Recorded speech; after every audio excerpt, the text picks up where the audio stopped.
Friends, आज इस business insights के 37वें एपिसोड में आपका मैं स्वागत करता हूँ। आज बहुत दिनों बाद मैंने आपसे बात करने को सोची, क्योंकि लास्ट ईयर जो गुजरा वो एक काफ़ी डिस्टेबलाइजिंग करने वाला टाइम था और चीज़ें काफ़ी कुछ क्लियर कट नहीं थी। तो फिर आज जिस तरह से ये नए साल में हम प्रवेश कर रहे हैं, उसको मैं आपको उसका हार्दिक अभिनंदन भी करता हूँ। और मैंने जब ये देखा कि ये साल जो है 20 फाइनेंशियल ईयर 25-26 एक बहुत अच्छे समय के साथ हमारे साथ जुड़ा रहेगा, और मुझे पूरी उम्मीद है कि ये साल पिछले कई सालों से और भी अच्छा हमारी इकोनॉमी के लिए, हमारी कंट्री के लिए बहुत अच्छा साबित होगा। देखिए, सबसे जो अलार्मिंग सिचुएशन थी वो थी एक जो पूरे दुनिया में वॉर लाइक सिचुएशन बनी हुई थी। रशिया यूक्रेन का वॉर का चल रहा है, वो आज भी कंटिन्यूइंग है ऑलरेडी। और ये हमास का इज़राइल के साथ जो झगड़ा चल रहा था, और भी छुटपुट हर जगह आप देखेंगे ना। जिस तरह से आज हमारे सारे नेबरिंग कंट्रीज़ में भी आप देखेंगे कि जैसे श्रीलंका में सिविल वॉर की सिचुएशन थी, पाकिस्तान में है, अफ़गानिस्तान में है, और अब बांग्लादेश में शुरू हुआ, फिर नेपाल में शुरू हो गया। तो इस तरह जो सिचुएशन हर जगह ये वर्ल्ड वाइड जो बन रही थी, ये सिचुएशन में इंडिया ने अपने आप को बहुत अच्छी तरह संभाला। इंडिया हर जगह न्यूट्रल रहा, और बार बार अपने प्राइम मिनिस्टर ने रिपीटेडली ये भी कहा कि हम कोई भी तरह वॉर लाइक सिचुएशन हो या कहीं भी कोई ऐसी बात हो, तो हम पीस के पीछे जाएंगे, और हर कंट्री में ये कोशिश करेंगे कि वहाँ ये लड़ाई झगड़े बंद हो। तो इसको पूरे वर्ल्ड ने बहुत अच्छी तरह से सराहा। और आप जानते हैं कि जब एक आपकी रिपुटेशन वर्ल्ड वाइड बनती है, तो वर्ल्ड का जो बिज़नेस है वो पूरी पूरी की पूरा पूरी मतलब अच्छे तरीके से वो हमारे साथ जुड़ता है। और हर कंट्री से हमारे पास जो आज ऑर्डर्स है या जो भी कुछ हमारे यहाँ से एक्सपोर्ट होने की बात होती है, तो इंडिया को एक काफ़ी सपोर्ट मिलता है। और आज अमेरिका ने भी जिस तरह अभी काफ़ी टैरिफ लगाने की बात की कि मैंने कि चाइना पर इतना टैरिफ लगाना है, और मैक्सिको पर इतना टैरिफ लगाना है, कनाडा पे इतना टैरिफ लगाना है, इंडिया के बारे में कोई उन्होंने खुलकर बात नहीं की, और शायद वो अंदर अंदर ही बात सॉल्व हो जाएगी। तो आज जिस सिचुएशन में हमारी कंट्री बैठी है, और जो जीडीपी ग्रोथ की हम जिस तरह से बात करते हैं कि भाई जीडीपी ग्रोथ जो मेन फैक्टर है जो कंट्री की पूरी सिचुएशन या इकोनॉमिकल स्ट्रेंथ को दिखाती है, तो लास्ट ईयर आप देखिए जीडीपी ग्रोथ जो हमारी रही थी वो 6.5% रही 24-25 की, और आज 25-26 की जो प्रेडिक्टेड है वो करीब 7 to 7.5% है, जो कि कोई गलत नहीं है, क्योंकि आज जो सिचुएशन वर्ल्ड में चल रही है उससे ये जीडीपी ग्रोथ आपके देश को एक बहुत अच्छा इकोनॉमिकल स्ट्रेंथ देगी और बूस्ट करेगी हमारी इकोनॉमी को। और सबसे अच्छी बात है कि जो टैक्स कलेक्शन है हमारे देश का वो बहुत स्टेबल है और बढ़ रहा है। तो इससे ये पता चलता है कि जो हमारे गवर्नमेंट के टैक्स कलेक्शन में जो एफर्ट्स हो रहे हैं वो सही तरीके से हो रहे हैं, और वो उसका जो पैसा आ भी रहा है उसका सदुपयोग भी हमारे देश में हो रहा है। तो ये टॉप लेवल से हो रहा है, इससे देश को बहुत अच्छा फ़ायदा भी मिलेगा। अब रही बात कि देश की जो ग्रोथ हुई लास्ट ईयर 24-25 में, वो ग्रोथ भी अच्छी है, देखते हुए कि भाई वर्ल्ड वाइड सिचुएशन कितनी ख़राब थी, फिर भी आपके देश ने अच्छा किया। और अभी हम देखते हैं कि जो करेंसी भी है हमारे देश की, जो 86 अराउंड चल रही है, 86 रुपीज़ चल रही है डॉलर्स के, $1 के अगेंस्ट में, तो वो भी और कंट्रीज़ के देखें तो वो काफ़ी स्टेबल है हमारी करेंसी। और इससे क्या हो रहा है कि हमारा जो फॉरेन एक्सचेंज रिजर्व है वो भी $658 बिलियन आज के डेट में, जो ये फॉरेन एक्सचेंज रिजर्व है ये भी बहुत अच्छा है हमारे लिए। और ये एक बार $705 बिलियन भी पहुंच गया था, पर कुछ सिचुएशंस ऐसी हुई और कुछ इस तरह की जो अभी जो हुई घटनाएं पूरे वर्ल्ड में, उससे हमारा फॉरेन एक्सचेंज रिजर्व थोड़ा कम हुआ पर बहुत अभी स्टेबल है। इससे ये लग रहा है कि हमारे देश में लोगों का इंटरेस्ट काफ़ी बना हुआ है और फॉरेन से इन्वेस्टमेंट भी काफ़ी इंडिया में आएगा, आ रहा है और आएगा भी। आज कई लोग बात कर रहे थे कि स्टॉक मार्केट में जो पैसा है वो फाइनेंशियल इंस्टीट्यूशंस जो है, फॉरेन इन्वेस्टर्स है, वो अपना पैसा निकाल रहे हैं और वो वापस अपने कंट्री की तरफ ले जा रहे हैं। तो ये आप सबको विदित होना चाहिए कि हर बार ऐसा नहीं होता है कि सिर्फ पैसा ही आपके देश में इन्वेस्ट होता है, और वो भी स्टॉक मार्केट के थ्रू, वो और काफ़ी अलग रूट से भी देश में आता है। तो हमारे देश में जो आज इंफ्रास्ट्रक्चर डेवलपमेंट हो रहा है और जो चीज़ें हो रही है, उसके लिए फंडिंग भी इन विदेशी कंपनियों से काफ़ी हमारे पास आ रही है। इससे हमारा फॉरेन एक्सचेंज रिजर्व उसको शो करता है कि वो स्टेबल है। आगे आने वाले दिनों में आप देखेंगे कि जो हमारे इंफ्रास्ट्रक्चर है हमारा, वो काफ़ी आगे डेवलपमेंट होगा, क्योंकि देश भी प्रगति कर रहा है। देश में भी हमने अभी देखा कि किस तरह से विकास हो रहा है, हाईवेज बन रहे हैं, एयरपोर्ट्स बन रहे हैं। जो एयरपोर्ट्स कभी 50 हुआ करते थे वो आज 150 के करीब पहुंच रहे हैं। तो इससे ये चीज़ें प्रूव होती है एक तरह से कि इंफ्रास्ट्रक्चर जिस तरह से डेवलप होगा उस तरह से बिजनेस भी आपका डेवलप होगा, और बिजनेस डेवलप होगा तो साथ साथ में ये जो सर्विस इंडस्ट्री है तो वो भी उसके पैरेलल डेवलप होगी। और जैसे मैंने पहले भी आप लोगों से कहा कि सर्विस इंडस्ट्री का स्कोप इंडिया के लिए भी बहुत है और इंडियंस लोगों के लिए भी फॉरेन में जाके करने का बहुत है। आज आप कहीं भी जाइए, सर्विस इंडस्ट्री में आपको जितने इंडियंस मिलेंगे और दूसरे जगह के नहीं मिल पाएंगे। और जो आगे आईटी सेक्टर है हमारा, आईटी, फार्मा, मेटल्स, ये सब सेक्टर भी काफ़ी ब्राइट लग रहे हैं, क्योंकि जिस तरह से इंफ्रास्ट्रक्चर में डिमांड बढ़ती है तो ये सब भी सेक्टर बढ़ेंगे।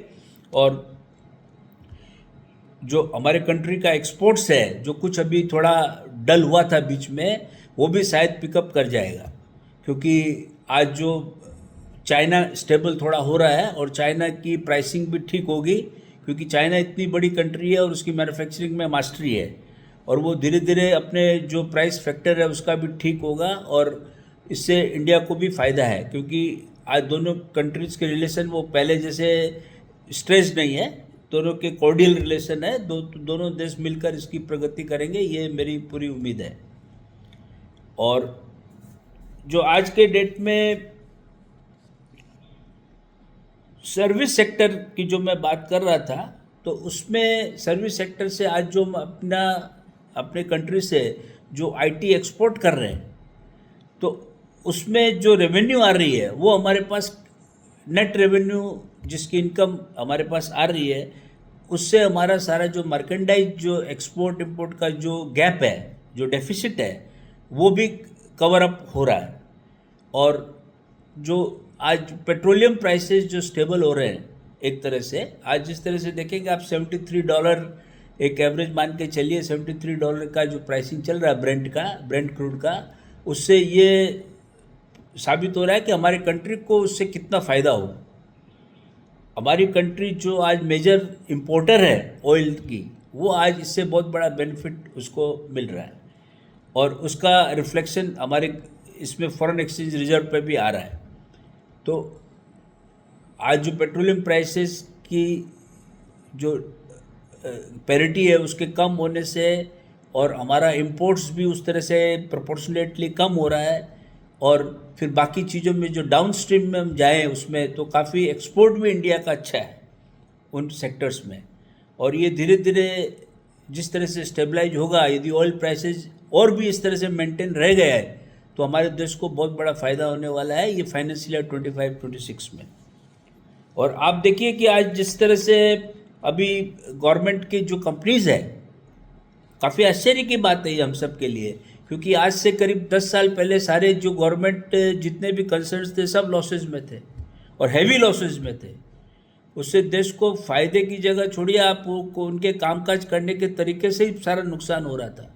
वो आज सारे प्रॉफिटेबल हो गए, और इतने अच्छे प्रॉफिटेबल हैं कि उससे आज के डेट में हमें ये देखना होगा कि जितने भी ये अब नवरत्न बनाए गवर्नमेंट ने, और वो सब आज अच्छे डिविडेंड भी दे रहे हैं गवर्नमेंट को, गवर्नमेंट की उनकी इनकम भी बढ़ गई है। आज देखिए हिंदुस्तान एरोनॉटिक्स लिमिटेड HAL ने को करीब गवर्नमेंट ने 64,000 करोड़ का जो आज ये हेलीकॉप्टर्स का ऑर्डर दिया है। अब आप सोचिए वो कितना बड़ा उनके लिए एक बिज़नेस क्रिएट हुआ है। आज उस यदि बिज़नेस को वो लोग ठीक तरीके से काम करते हैं तो 3 साल में इनको 3 से 5 साल के में ये सप्लाईज भी वो कर सकते हैं पूरी तरह से। उसी तरह देखिए वारशिप जो इंडिया में बन रहे हैं आज के डेट में, अभी 3 वारशिप आपने सुना होगा ना, INS सूरत, INS नीलगिरी और एक वाक्सीर जो सबमरीन है इंडिया की, वो तीनों लॉन्च की गई थी जनवरी में। अभी प्राइम मिनिस्टर साहब ने डेडिकेट किया था नेशन को। तो इतना बड़ा जब बिजनेस, डिफेंस सेक्टर को भी एक बहुत बड़ा बिजनेस मिल रहा है, और हम डिफेंस के आज एक्सपोर्टर बनने जा रहे हैं, प्रोडक्ट्स, डिफेंस प्रोडक्ट्स के। एक जो आज काफ़ी साउथ ईस्टर्न कंट्रीज़ है, साउथ ईस्टर्न एशियन कंट्रीज में अब हम उसको सारा का सारा एक्सपोर्ट करने की सोच रहे हैं। तो इससे देखिए इंडियन जो डोमेस्टिक इंडस्ट्री है, जो आज कुछ एंसिलरी के रूप में या कुछ डिफेंस को जो सप्लाई करते हैं इंडियन इंडस्ट्रीज जो है, उनको बहुत बड़ा फ़ायदा है, बहुत बड़ा फ़ायदा उनको होने वाला है। यदि आप कोई भी जो डाइवर्सिफाई करना चाहते हैं, आज के सबसे बड़ा है कि वो कोई ऐसे प्रोडक्ट में आप अपनी इंडस्ट्री बिठाएं जो कि डिफेंस में सप्लाई हो। उससे एक बहुत आपको स्कोप मिलेगा काम करने का। पहले जैसा सिस्टम मैं नहीं समझता हूँ रहेगा कि आप यदि गवर्नमेंट कंपनी में सप्लाई कर रहे हो तो आपका कोई भविष्य नहीं है। ऐसा नहीं है, आज के डेट में एक नई सिचुएशन है ये, और इसमें यदि लोगों को काम करना है तो काम जरूर से करना चाहिए। क्योंकि हम अभी देख रहे हैं ना, देखिए आप मोबाइल सेट जो था, कभी किसी ने सोचा था कि एप्पल, सैमसंग इंडिया में बनाएंगे मोबाइल फ़ोन? आज देख मोबाइल फ़ोन का एक्सपोर्ट 2024 में, जो लास्ट ईयर पूरा साल हम पकड़े हैं 2024 वाला, उसमें $20.4 बिलियन का एक्सपोर्ट किया इंडिया ने, जिसमें एप्पल 65% है, सैमसंग 20% है, और 15% दूसरे अदर कंपनीज है और री एक्सपोर्ट्स में है। तो आप सोचिए 20.4 बिलियन जो कंट्री मोबाइल फ़ोन पूरा का पूरा इंपोर्ट करता था, वो आज एक्सपोर्ट करने में आ गया। यदि यही हाल हम डिफेंस सेक्टर में देखेंगे तो आज जो छोटी छोटी कंट्रीज हैं पूरे वर्ल्ड में, 204 कंट्री शायद है वर्ल्ड में, वो अब इंडिया से काफ़ी सामान लेने लगे, तो इंडिया कितने सस्ते में भी उनको सप्लाई कर सकता है। तो ये सिनेरियो जो गवर्नमेंट ने आज जो गवर्नमेंट क्रिएट कर रही है, ये सिनेरियो चेंज होगा, और इसका इफेक्ट देखिए अभी हाउसिंग सेक्टर में भी पड़ेगा। अभी जो प्रेडिक्शन आया है कि भाई लास्ट जो 2000 करीब देखिए आप, इसमें 2030 तक हमारी जो इकोनॉमी है वो $6 ट्रिलियन की बनेगी, और आज करीब $4.25 ट्रिलियन की ऑलरेडी है वो इकोनॉमी। और ये जाके जब $6 ट्रिलियन की बनेगी तो इससे सबसे बड़ा देखिए बेनिफिशियरी कौन होगा? आज रियल एस्टेट भी होगा, और जो आज ये जो हाउसिंग लोन फाइनेंस चल रहा है वो देखिए उसमें अभी आया है प्रोडिक्शन की 81 लाख करोड़ 5 साल में, 81 लाख करोड़ 5 साल में, मतलब आप समझिए ये करीब $940 बिलियन के करीब होता है। ये हाउसिंग फाइनेंस कंपनीज का बिजनेस बढ़ेगा, तो इतने हाउसिंग की डिमांड भी बढ़ेगी कंट्री में, और लोगों को उससे कितना काम मिलेगा। देखिए कंस्ट्रक्शन एक्टिविटी जब बढ़ती है, एक घर बनता है तो उसमें कितने टाइप के सामान लगते हैं। आज स्टील, सीमेंट, ये सब सेक्टर का तो आपको अपने इंडिया में कैपेसिटी नहीं रहेगी। तो जो आने वाले दिन है उसमें हम ये मान के चले कि ये गवर्नमेंट हमारी जो स्टेबल रहे कम से कम, और उसमें जो आज के तरीके से कामकाज हो रहा है वो थोड़ा सिर्फ उनको करप्शन को संभालना पड़ेगा। यदि वो संभाल लेते हैं तो इस देश की स्पीड को कोई नहीं रोक सकता है। ये देश किस स्पीड से बढ़ेगा हम भी आश्चर्यचकित रह जाएंगे। और आप ये देखिए अभी जिस तरह से कुछ एक्सपोर्ट वीक हुआ हमारे कंट्री का, कुछ ये फॉरेन के फैक्टर से, सारे लड़ाई झगड़े की वजह से थोड़ा बहुत ये जो चल रहा था, जो एक्सपोर्ट कुछ वीक हुआ, अब वापस पिकअप करने लगा है। तो ये आज देखिए स्टॉक मार्केट भी जो इतना डाउन हुआ, अभी वापस पिकअप करके और हम वापस वो 14-15% जो हमें नुकसान हुआ वो वापस अब उसको रिकवर कर पाएंगे। तो ये आने वाला साल बहुत अच्छा रहेगा और इसमें इंडस्ट्री बहुत अच्छा करेगी, स्टॉक मार्केट बहुत अच्छा करेगा। और मैं आशा ये करता हूँ कि यदि आप इसमें कोई नई इंडस्ट्री डालने का सोच रहे हैं तो ज़रूर से डालें।